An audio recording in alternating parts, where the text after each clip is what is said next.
اب تم وہ دنیا دیکھ رہے ہو جس کے کمالات کی کوئی حد نہیں۔ میں جو کچھ دیکھ رہا تھا وہ واقعی جبریل امین کی سچائی کا ثبوت تھا۔ میں نے دل میں سوچا کہ اللہ کا شکر ہے کہ میں کفر و نافرمانی کے حال میں نہیں مرا، وگرنہ آنکھیں تو اس وقت بھی کھلتی مگر جو کچھ دیکھنے کو ملتا وہ بہت زیادہ برا اور بھیانک ہوتا۔ جبریل امین کی معیت میں ہم مختلف مراحل طے کرتے ہوئے حاملین عرش کے قریب پہنچے۔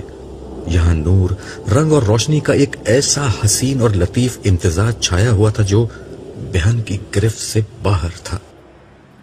حاملین عرش کے سر جھکے ہوئے تھے، چہرے پر خشیت کا اثر اور طمانینت کا نور پھیلا ہوا تھا۔ جبریل امین نے بتایا، پروردگار کی بارگاہ کا ہر حکم انہی فرشتوں کی وساطت سے نیچے جاتا اور نیچے والوں کا ہر فعل انہی کے ذریعے سے عالم کے پروردگار کے حضور پیش کیا جاتا ہے۔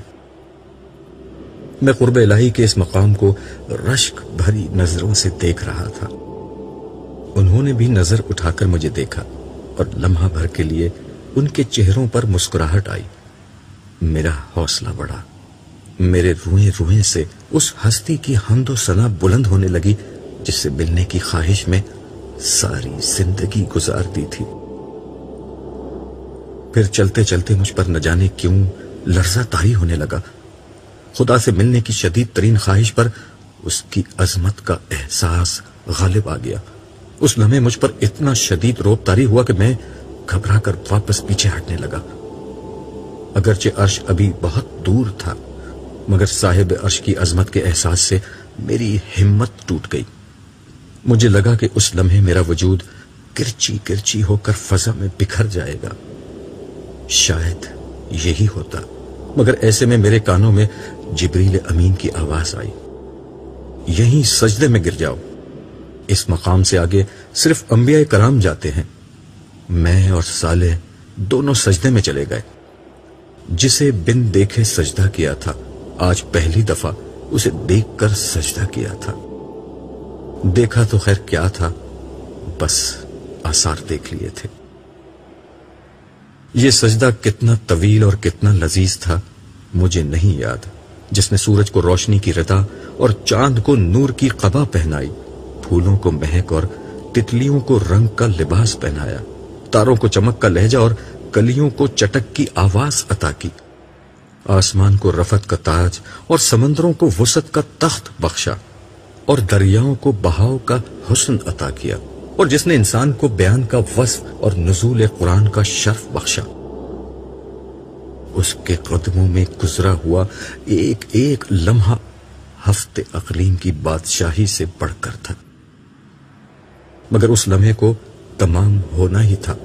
حاملین عرش کی دلکش صدا بلند ہوئی، هو اللہ لا الہ الا ہو۔ یہ اعلان تھا کہ صاحب عرش کلام کر رہا ہے۔ آواز آئی، میں اللہ ہوں، میرے سوا کوئی معبود نہیں۔ ہر سر سے لذیذ تر اس صدا میں وہ سحر تھا کہ میرا وجود سراپا گوش ہو گیا، میرا پورا جسم اور اس کی ہر قوت کانوں اور سماعت میں سمٹ آئی۔ میں مزید کچھ سننے کا منتظر تھا مگر گفتگو میں ایک وقفہ آ گیا تھا۔ مجھے احساس ہوا کہ شاید اب مجھے کچھ کہنا چاہیے۔ جو پہلی بات میری زبان پر آئی وہ یہ تھی، مالک، زندگی میں یہی ایک حقیقت تو جانی ہے۔ میری یہ بات میرے اپنے کان بمشکل سن سکے تھے مگر حاضر و غائب کے جاننے والے اور دلوں کے بھید پا لینے والے تک وہ بات پہنچ گئی تھی۔ جواب ملا، مگر یہ بات جاننے والا ہر شخص یہاں تک نہیں آتا۔ جانتے ہو عبداللہ تم یہاں تک کیسے آ گئے؟ اس دفعہ میرے شہنشاہ کے لہجے کے جاہ و جلال میں اپنائیت کا رنگ جھلک رہا تھا۔ اس لیے کہ تمہاری زندگی کا مقصد لوگوں کو میرے بارے میں بتانا تھا، میری ملاقات سے خبردار کرنا تھا۔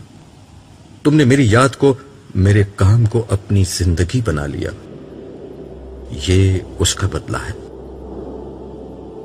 آسمان و زمین کے مالک کی گفتگو اور آواز سنتے رہنا میری زندگی کی شدید ترین خواہش بن چکی تھی۔ مگر ایک دفعہ پھر مالک الملک اپنی بات کہنے کے بعد ٹھہر گئے۔ مجھے محسوس ہوا کہ میرا رب مجھے بولنے کا موقع دے رہا ہے۔ میں نے عرض کیا، کیا میں آپ کے پاس یہاں رک سکتا ہوں؟ مجھ سے کوئی دور نہیں ہوتا، نہ میں کسی سے دور ہوتا ہوں۔ میرا ہر بندہ اور میری ہر بندی جو میری یاد میں جیے وہ میرے پاس رہتا ہے۔ اور کچھ؟ آخری بات سے مجھے اندازہ ہوا کہ ملاقات کا وقت ختم ہو رہا ہے۔ میں نے عرض کیا، میرے لیے کیا حکم ہے؟ حکم کا وقت گزر گیا، اب تو تمہیں حکمران بنانے کا وقت آ رہا ہے۔ فی الحال تم واپس جاؤ، زندگی ابھی شروع نہیں ہوئی۔ میں نے چلتے چلتے عرض کی، آپ قیامت کے دن مجھے بھولیں گے تو نہیں؟ میں نے اس دن کی وحشت اور آگ کی ناراضی کا بہت ذکر سن رکھا ہے۔ فضا میں ایک حسین تبسم بکھر گیا، کھنکتے ہوئے لہجے میں صدا آئی، بھولنے کا عارضہ تم انسانوں کو ہوتا ہے، بادشاہوں کا بادشاہ، تمہارا مالک، تمہارا رب کچھ نہیں بھولتا۔